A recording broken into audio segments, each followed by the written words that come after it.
বন্ধুরা আজকে হলো মজার দিন। আজকে আমি বাড়ি আসি সোমবার।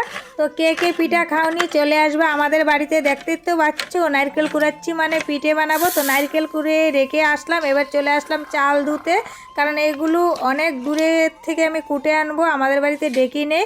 তো আমি চালটা ভিজিয়ে নিলাম, চলে আসলাম রান্নাঘরে। এবার নারকেলের পুরটা বানিয়ে নেব, সব কিছু রেডি করে তারপরে যাব বন্ধুরা, তাইলে আমার সুবিধা হবে, এসে বানিয়ে নেব। এখান থেকে অর্ধেকটা আমি তুলে নেব পাটিসাপটার জন্য, আর অর্ধেকটা রেখে দেব।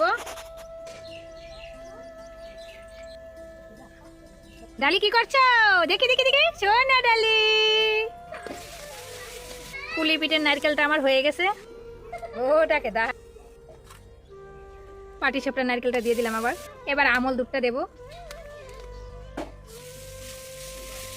পাটিসাপটার পুরটাও হয়ে গেলে এবার নামিয়ে নেব। হাফ প্যান আমি ফিরে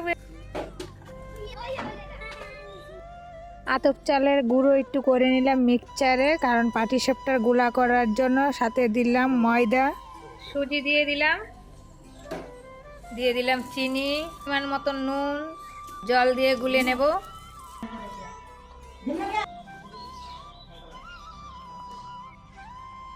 চালের গুঁড়ি করতে চলে আসলাম অনেক দূরে, তো মাকে সাথে নিয়ে আসলাম। তো দিদিভাইটাই গুঁড়ি করে দিচ্ছে।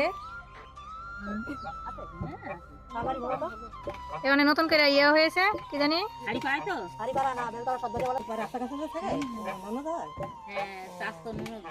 আমার পাও তো চলছে না। দিদিভাইটা গুঁড়িটা কুটে দিয়েছে, খুব ভালো, অনেক উপকার করেছে দিদিভাইটা।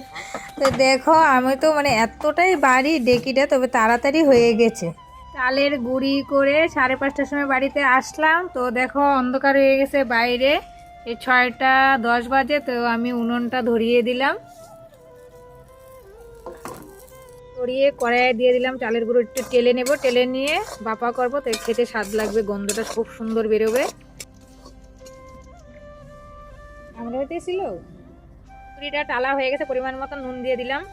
এদিকে গরম জলটা ফুটতেছে, জলটা গরম হতে হতে আমি পুরগুলিরে ঠিক মতন সাইজ মতন করে নেব। মা বসে রয়েছে, কখন পিঠা হবে খাবে। মারে বলছি পুর বানাইতে, তো মা হাত ধুচ্ছে, পুর বানাবে আমার সাথে একসাথে। এটা মানে পাটিসাপটার জন্য, একটি হচ্ছে পুলি পিঠার জন্য, মাও সাথে করছে, দেখতেই পাচ্ছ।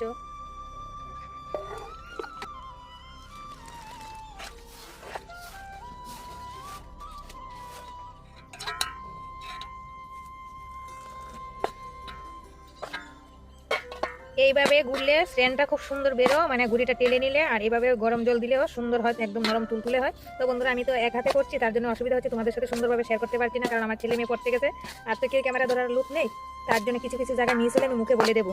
তো এইভাবে আমি ধরে ভালো করে ডলে নেব। তো গামলাটা ডললে একটু বেশি মানে সুবিধা হয়, এক হাতে গামলা ধরে আরেক হাতে ডললে। তো আমি এক হাতেই ডলছি, আরেক হাতে ক্যামেরা ধরছি। আমার চালের আটা চটকানো হয়ে গেছে, এবার ড্রোটা বানাবো। তো বন্ধুরা আমার দুটো হাতে কাজে লাগাতে হবে, আমি মোবাইলটা রেখে দেবো একটু, একবারে বানিয়ে তারপরে তোমাদের সাথে শেয়ার করছি। তো বন্ধুরা শাশুড়ি বউ শুরু করে দিচ্ছি, দেখতেই পাচ্ছ। গরম জল দিয়ে ভালো করে ডলে নিলাম আটাটা, এবার ড্রো বানিয়ে পিঠেগুলো বানাচ্ছি। আর মুখটি ভালো করে মেরে দিতে হবে, না হলে বাপের মধ্যে যদি খুলে যায় তাহলে জল ঢুকে যাবে, তো ভালো লাগবে না খেতে, জল জল হয়ে যাবে। এইভাবেই গরম গরম পিঠেটা খেতে খুবই মজা লাগবে। তো আমাদের পিঠে বানানো হয়ে গেছে, একা সম্ভব না, মা আর আমি একসাথেই বানিয়েছি, নাহলে একা হলে সারা রাত পোয়াতে হবে। আর এখানে দেখো গরম জল ভাপ উঠতেছে, তো আমি দিয়ে দিলাম গামলাটার মধ্যে। তো আমার এক হয়ে গেছে, আরেকটা নামাবো। আর এদিকে কড়াইটাও গরম হয়ে গেছে, গরম হওয়ার পরে আমি কিন্তু বেগুনের মুখ দিয়ে ভালো করে তেল ঘষিয়ে দিয়েছি কড়াইয়ের মধ্যে। আর এক এক করে আমার পাটিসাপটাটাও হয়ে গেছে, কারণ আমি পিঠেটা ভাপে বসিয়ে দিয়ে এদিকে পাটিসাপটাটা বানিয়ে নিয়েছি। তো আর দেরি করব না, সন্ধ্যা 6টা থেকে রাত 9টা বেজে গেছে। ভিডিওটা আর বেশি বড় করব না, এখানেই শেষ করব। যদি ভালো লাগে অবশ্যই একটা লাইক করো, কমেন্ট করো, চ্যানেলটাকে সাবস্ক্রাইব করে আমার পাশে থেকে। আর কে কে পিঠে খেতে চাও চলে আসো আমাদের বাড়িতে। আমি সবাইকে পিঠেটা পরিবেশন করতে থাকি, তোমরা তাড়াতাড়ি চ্যানেলটাকে সাবস্ক্রাইব করতে থাকো। টাটা, গুড নাইট বন্ধুরা।